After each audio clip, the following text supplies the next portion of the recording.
नमस्कार. प्रिय उद्धवजी आणि सर्व शिवसैनिकांना नमस्कार आणि सर्वांना मराठी भाषा दिवसाच्या शुभेच्छा. आणि हा मराठी भाषा दिवस ज्यांच्या प्रेरणेनं आपण साजरा करतो त्या कुसुमाग्रजांनाही अभिवादन. आपण मराठी भाषा संवर्धनाच्या साठीचा हा जो पुरस्कार मला दिलात तो जरी मी स्वीकारलेला असला तरी तो माझ्या सगळ्या सहकाऱ्यांचा पुरस्कार आहे. मराठी अभ्यास केंद्र म्हणून गेली 20 वर्ष जे काही काम आम्ही केलं आणि एक टप्पा असा आला की आम्हाला वाटलं बहुतेक मराठी समाज मुका आणि बहिरा आहे, तो काही फारसा ऐकणार नाही. पण अशा टप्प्याला फडणवीस आमच्या मदतीला आले आणि त्यांनी तिसऱ्या भाषेच्या सक्तीचा निर्णय घेतला आणि अचानक मराठी समाजाला थोडीफार जाग आल्यासारखी झाली. त्यातनं मराठी समाजाने काट टाकली आणि मग आम्ही तुमच्याही सर अधिक सोबत आलो. त्यामुळे हा जो बदल घडतो आहे मराठी समाजात, त्या बदलासाठी ज्या ज्या माणसांनी गेल्या 20 वर्षात आमच्यासोबत काम केलं त्या सगळ्यांच्या बद्दलची कृतज्ञता मी व्यक्त करतो. आपल्याला कदाचित हे सर माहिती नसेल, मी राज्यशास्त्राचा विद्यार्थी म्हणून सुधीर भाऊंना खूप वर्षांच्या पूर्वी त्यांची मुलाखत घेतली होती स्थानिक लोकाधिकारचं त्यांचं काम समजून घेण्यासाठी. आणि मला असं वाटतं की शिवसेना पक्षाचं महाराष्ट्राचं रंगरूप बदलणारं जर काही सगळ्यात महत्त्वाचं काम असेल तर ते स्थानिक लोकाधिकार समितीचं आहे. कारण मराठी माणूस स्थानिक लोकाधिकार समितीमुळे पोटाला लागला आणि मराठी माणूस सगळ्या शासकीय निमशासकीय क्षेत्रांमध्ये जाऊ शकला. काही लोकांना फक्त बाळासाहेबांनी एअर इंडियाच्या एका अधिकाऱ्याच्या कशी कानफटात दिली एवढंच लक्षात राहतं, पण त्यानंतरच्या काळात सगळ्या एअर इंडियामध्ये आणि सर्व ठिकाणी मराठी माणसं कशी आली हे लोकांच्या लक्षात राहत नाही. मला असं वाटतं की ते एक लक्षात ठेवलं पाहिजे. आणि सुधीर भाऊंचं महाराष्ट्रावर फार मोठे उपकार आहेत की त्यांनी अत्यंत रचनात्मक पद्धतीने महाराष्ट्रातल्या सर्व तरुण मुलामुलींना, त्यावेळच्या जे आता सगळे ज्येष्ठ नागरिक झालेले आहेत त्या सगळ्या मंडळींना जगण्याचं एक रचनात्मक अशा प्रकारचं इंधन दिलं.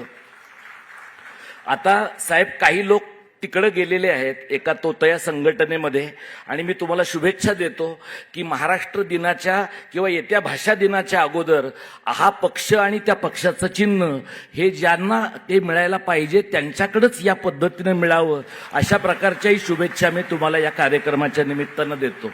माझ्यासारख्या एका सामान्य कार्यकर्त्याच्या शुभेच्छांना फार काही राजकीय ताकद असते असं नाही, पण किमान त्या सगळ्या शुभेच्छा स्वच्छ आणि अत्यंत प्रामाणिक असतात. त्याचा कदाचित तुम्हाला उपयोग होण्याची शक्यता आहे.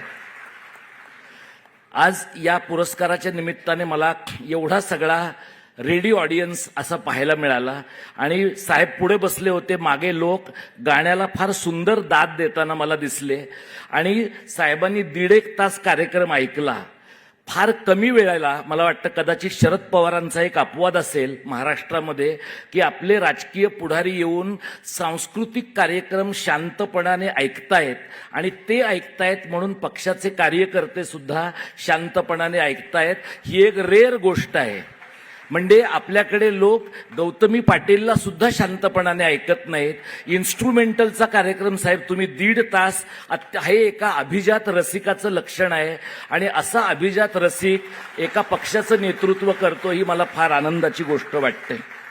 साहेब तुमच्यातली आणि आमच्यातल्या दोस्तीचा मुद्दा आहे तो मराठी कारणाचा आणि महाराष्ट्र धर्माचा आहे. आज आपले माननीय मुख्यमंत्री सतत MMR हे देशाचं हब होईल असं म्हणतात. हे जे MMRचं तथाकथित हब आहे त्यातनं महाराष्ट्राच्या त्रिभाजनाचा धोका आहे आणि आपल्या सगळ्यांच्या समोर मराठी शाळा, मराठी भाषा, मराठी माणूस, मराठी कारण आणि महाराष्ट्र धर्मासाठी काम करणारे सगळे निष्ठावंत शिवसैनिक जे गुवाहाटीला इच्छा असून आणि शक्य असून पण गेले नाहीत, ते सगळे निष्ठावंत शिवसैनिक आणि तुमच्या माझ्यासारखे सामान्य लोक आपल्या सगळ्यांच्या समोर महाराष्ट्राच्या त्रिभाजनाचा धोका आहे. आणि हा त्रिभाजनाचा धोका हिंदी सक्तीतनं आपल्या समोर आला आणि पाताळयंत्री मानसिकतेच्या पाशवी बहुमताच्या मुळे तो आपल्या सगळ्यांच्या समोर आलाय. आपण सगळ्यांनी त्या धोक्याची फार गांभीर्यानं लक्ष घेतला पाहिजे तो धोका असं मला वाटतं. आपण साहेब खूप शांतपणाने गेली 10-15 वर्ष या पक्षाचा गाडा हाकलात, आमच्यासारख्या लोकांच्या सोबत पण तुम्ही काम केलं. आम्ही कार्यकर्ते म्हणून साहेब अनेकदा तुमच्यावर पण टीका करतो आणि मला खात्री आहे की त्यातलं काही तुम्ही नक्की वाचलं असेल, पण ते वाचून झाल्यानंतर तुमचे दरवाजे आमच्यासाठी बंद होत नाहीत, ही मला फार महत्वाची गोष्ट वाटते. किंवा ते वाचून म्हणजे मी असं गृहीत धरलंय की आम्ही जे करतो ते तुम्ही वाचण्या इतकं महत्वाचं आहे. पण समजा तसं नसलं, कुणीतरी तुमच्यापर्यंत ते पोचवलं तरी सुद्धा त्यानंतर तुम्ही आम्हाला बोलावता आणि चहा पाचता मातोश्रीवर, हे मला वाटतं एका बऱ्या राजकीय पुढाऱ्याचं लक्षण आहे. तुमचा हा चांगुलपणा अशाच प्रकारे राहो अशी मी एक अपेक्षा व्यक्त करतो. मगाशी सर अनौपचारिक चर्चेमध्ये उल्लेख झाला, महाराष्ट्राला DMK सारख्या एका ताकदवान प्रादेशिक पक्षाची आणि एका नव्या संघराज्याची गरज आहे. जी मंडळी साहेब 2022 साली लागलेल्या सुजेमुळे निघून गेली, आज आपल्याला खरा महाराष्ट्रावर प्रेम करणारा, मराठी भाषेवर प्रेम करणारा असा नवा माणूस सोबत घेता येण्याची एक शक्यता निर्माण झाली आहे. आणि अशा वेळेला जर तुम्ही आमच्यासारख्या काम करणाऱ्या लोकांना हाक दिलीत तर मला वाटतं की सर आम्ही तुमच्या सोबत निश्चितपणानं काम करणार आहोत. 2 गोष्टी मी सांगतो साहेब, कदाचित तुम्हाला आवडणार नाही, तुम्हाला माझा रागही येईल, पण तुमचा राग येईल असं गृहीत धरून मी ते वाक्य बोलणार आहे. आम्ही मराठी शाळांच्यासाठी यासाठी काम करतो की मराठी शाळा जर राहिल्या नाहीत तर मराठी भाषा राहणार नाही. मराठी भाषा राहिली नाही तर मराठी माणसं फक्त आडनावाची मराठी माणसं राहतील. आणि मराठी माणूस जर आडनावाचा मराठी राहिला तर यानंतरच्या काळात सातवाहनाच्या काळापासून प्रबोधनकारांच्या काळापर्यंतचा जो महाराष्ट्र धर्म आपण सगळ्यांनी लढून निर्माण केला, तो महाराष्ट्र धर्म लयाला जाण्याचा धोका आहे. तो महाराष्ट्र धर्म साहेब तुमच्याकडे अपेक्षेने पाहतो. आणि म्हणून माझी आपल्याला विनंती आहे की आपण मुंबई शहरामध्ये जो मुंबई पब्लिक स्कूलचा प्रयोग केला आहे, त्या CBSE आणि ICSEच्या शाळा फक्त मराठी माध्यमाच्या करा, त्यातला इंग्रजी माध्यमाचा प्रयोग आपण कृपा करून थांबवा अशी विनंती आहे. आपण रागवाल, आपले केडरही माझ्यावर रागवू शकेल, पण मी प्रेमापोटी साहेब म्हणतोय की जर भाषा राहिली नाही तर आपण या शहराचं मराठीपण अजिबात टिकवू शकणार नाही.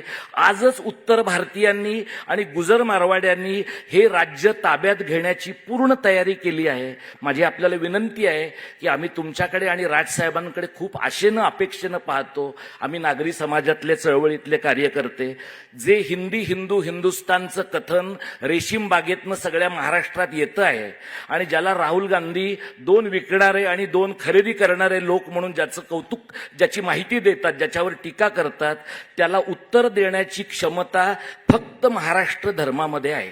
हा महाराष्ट्र धर्म तुम्हाला आणि मला जोडणारा DNA आहे. या DNA साठी साहेब काम करण्यासाठी आपण सोबत काम करूया.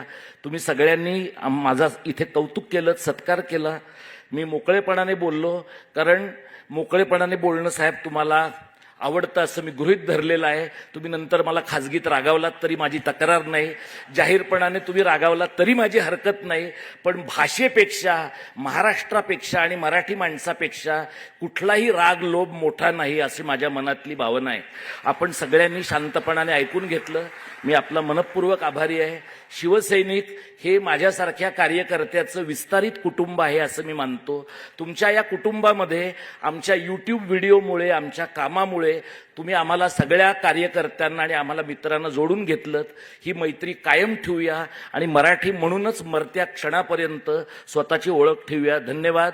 जय मराठी, जय महाराष्ट्र.